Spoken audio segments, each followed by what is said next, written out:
Hello and welcome to the Geek Garage. Today I'm going to be showing you how to make a binaural dummy head for recording 3D audio, and all for under $100.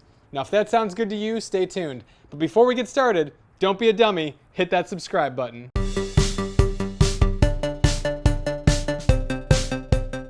Alright, before we get started, I want to dedicate this episode to my very first patron, Steve Holland.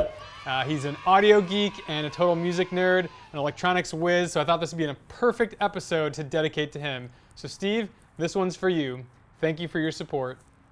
Alright, so some of you are probably wondering, what the heck is binaural audio? Well, binaural audio is 3D sound. 3D sound. 3D. Oh my god, I can almost feel the sound. That's not quite what I meant by 3D. 3D audio is a recording method that allows the listener to feel like they're actually in the room with whatever is being recorded. It utilizes sound localization, which is how our brain interprets sounds and can tell us where that sound is coming from. So if you're in a busy restaurant and a waiter drops a tray full of dishes, we can tell exactly where that's happening because that sound is reaching each of our ears at slightly different intervals. It's a millisecond or less, but our brain can interpret that and tell us where in the room that's coming from.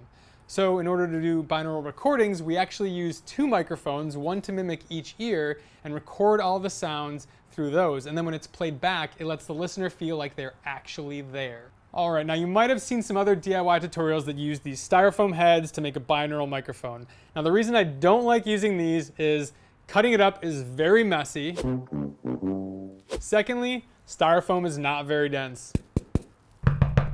So I'll be using yoga blocks. The EVA foam is much thicker and denser and it'll give us better separation between our microphones. Now let's see what else we'll need for this tutorial. Okay, so the Neumann binaural dummy head costs over $8,000.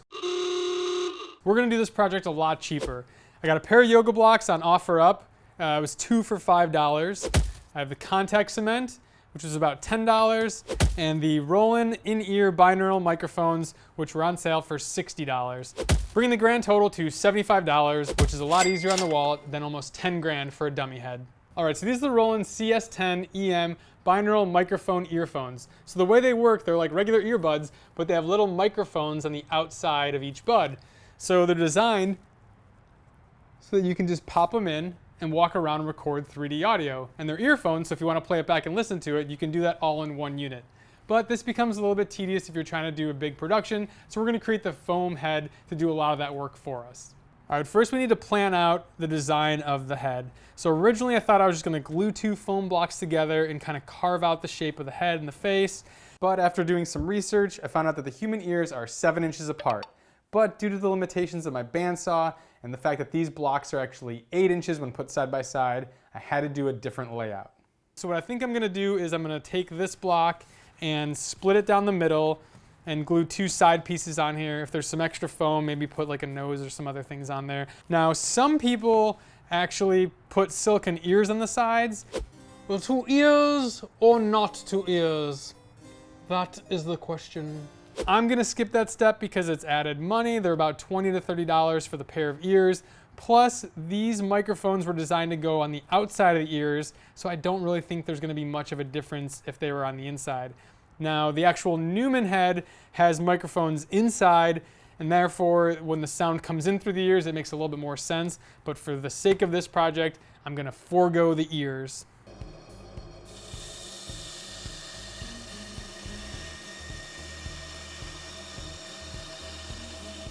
Alright, so we have our two pieces cut, and you can kind of see the head taking shape here. This will be the front part with the nose and chin. And then we have our extra piece if we want to bulk out the back a little bit more. I can glue that on there. But yeah, I'm going to do a little bit more cutting and carving to give it the shape of a head, and then we'll glue it up and see where we're at. Alright. Well, this would be a good profile of a head. I don't know. Best of my art skills.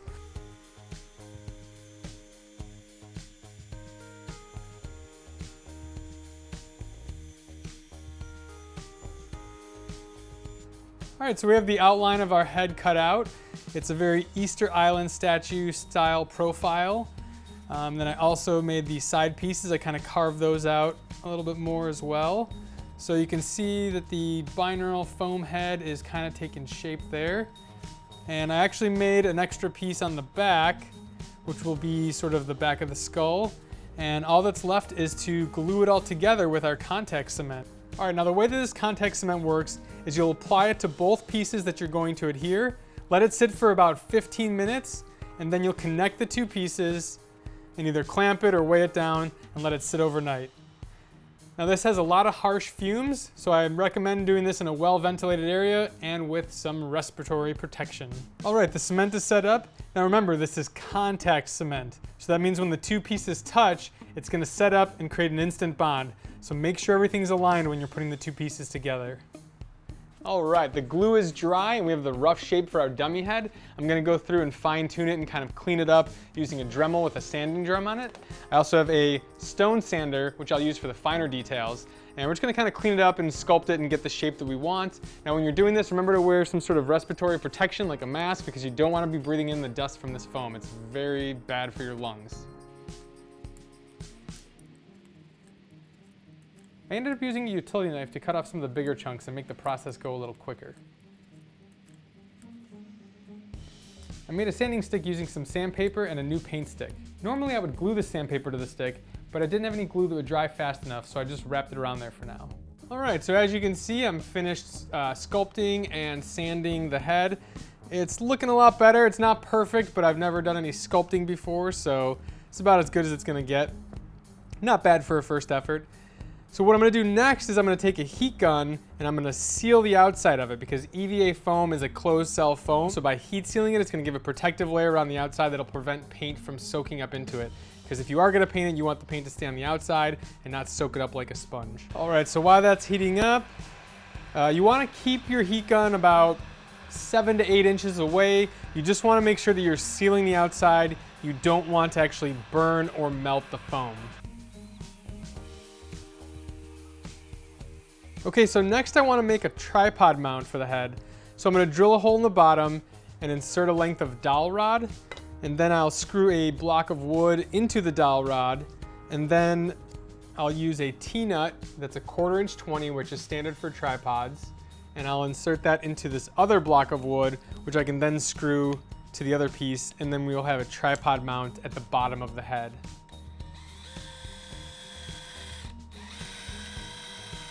All right, so I pre-drilled a 5/16 inch hole in the block of wood, which is the same diameter as the barrel of the T-nut.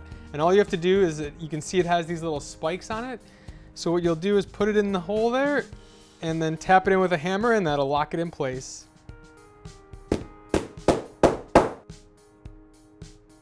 All right, so to install the tripod mount, I have my piece of wood here with the dowel rod screwed into it. And I'll put some contact cement on there and in the hole, and then I'll insert that in.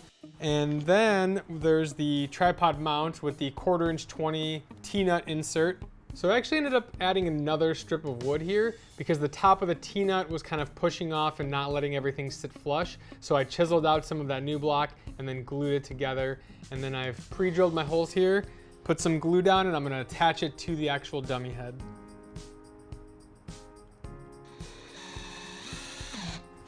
All right, so our dummy head is built. We have our tripod mount installed on the bottom. All that's left to do is install the microphones into each side. So I've made little marks where each ear would be. So I'm gonna drill a small hole in there with a 3/8 inch bit. And then I'll cut grooves with the utility knife around back so I can tuck in the wires from the headphones to keep them out of the way so that everything's neat and not getting tangled.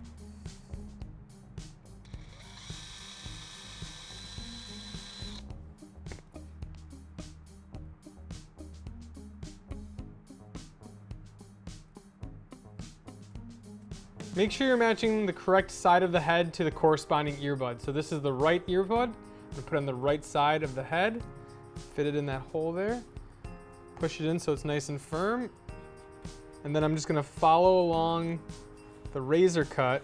As you can see, I'll split it open and I'll just feed in the cord around to the back of the head. So that gives you an idea of how nice and neat it's going to be. It fits in there really snug and holds it in place. There's no need to glue it or anything, and that way if we ever do want to take it out and use it as headphone microphones, you can still do that. All right, our dummy head is complete. We have our microphones mounted on each side, our cords are coming neatly out the back, and we have a tripod mount at the bottom. We're ready to test this thing out. Now you'll notice that the Roland headphones actually have two plugs on them. That's because the red is the microphone and the black is the earphones. Now since they're installed in a dummy head, nobody's listening, so we don't need the black plug. We'll just be using the red plug. Now for a recorder, I use a Zoom H5, and you simply just plug this into the line in, and you're ready to go. Now there's one setting that you need to change in the recorder. Because these microphones need external power, you have to turn plug-in power to on. So if you're having issues where you're not getting any sound recording, it's probably because you don't have that setting turned to on. All right, so I actually ended up making a few adjustments. First of all, a big one was I noticed the head was a little too wide, so I slimmed down the sides, and now the microphones are exactly 7 inches apart, which is how far apart the average human ear is. So my first couple tests had issues differentiating sounds that were in the front and the back of the head. Everything kind of still sounded like it was in the front, and I think that's because I didn't put the ears in there because I wanted to save that extra money. So what I did was I took some scrap foam, and I just did a couple tests, just kind of trying to find a nice spot where this would make the sound kind of have to wrap around the head a little bit more, and it sounded much better. So what I think I'll eventually do is carve this into a nice shape that works and install something more permanent on the back of the ear here. So one other thing I noticed was that the tripod mount was sitting a little proud and it tended to rock on the tripod. So rather than rebuild the whole mount, what I ended up doing was just taking a piece of stick-on moleskin, I cut a square out and stuck it on there, and that leveled it out pretty well. You also noticed I wrapped the block in some black gaff tape. There's really no functional reason to do this. It was much more of an aesthetic thing. It just looks nicer. The one adjustment I'd still like to make is some sort of cord management system, because right now they kind of just dangle down and get tangled on stuff. So it'd be nice to maybe add like a piece of tie-down hardware, something like this, but a little smaller, that I can screw into the base of the tripod mount. That way I can wrap the cords up and hang them there when I'm not using them. Or maybe even I can just put them in their traveling case and hang it off of there. But other than that, it's looking pretty good. So let's test it out and hear how it sounds. Attention passengers, we're about to depart the 2D world. Please make sure your earbuds are securely in, you're sitting in an upright position, and your eyes are firmly closed. Sit back and relax as we prepare to take off to the wonderful world of 3D sound. Hey, welcome to the Geek Garage 3D experience. Thanks for showing up. All right. Now we are in the Geek Garage and there's a lot of work going on, so I'm going to have to ask you to put on a hard hat. Let's see if that fits there. How's that feel? That all right? Okay, great. All right, so before we get started, there's a few things I need to do around the garage. Over here on your right, I need to hang this picture, so I'm going to take my can full of screws and my drill. I'm going to screw this in over the wall here. All right, that's looking pretty good. And then there's over here on your left, I just have to really quickly do some touch-up paint and give that a quick coat.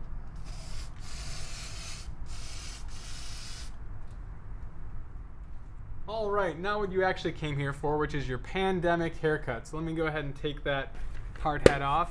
Oh, yeah, your hair is looking really long. You haven't gotten it cut in a while. All right, well, let me start with just kind of cleaning up a little bit with some scissors. We'll start over here on the right. Oh yeah, let me just trim this up. I can't even see your ears.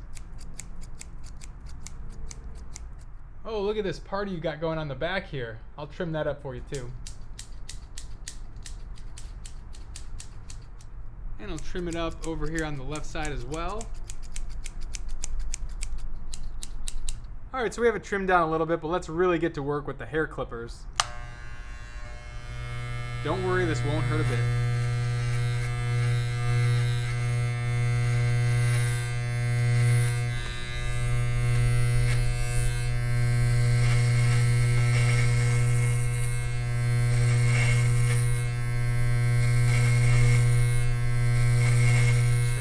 Side.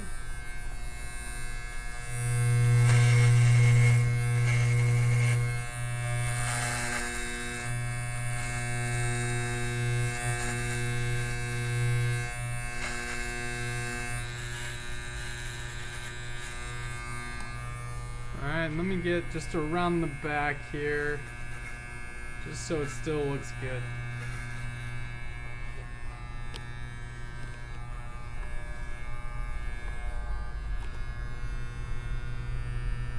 All right, you're looking pretty sharp. You know, you were so good today. Why don't I get you a balloon?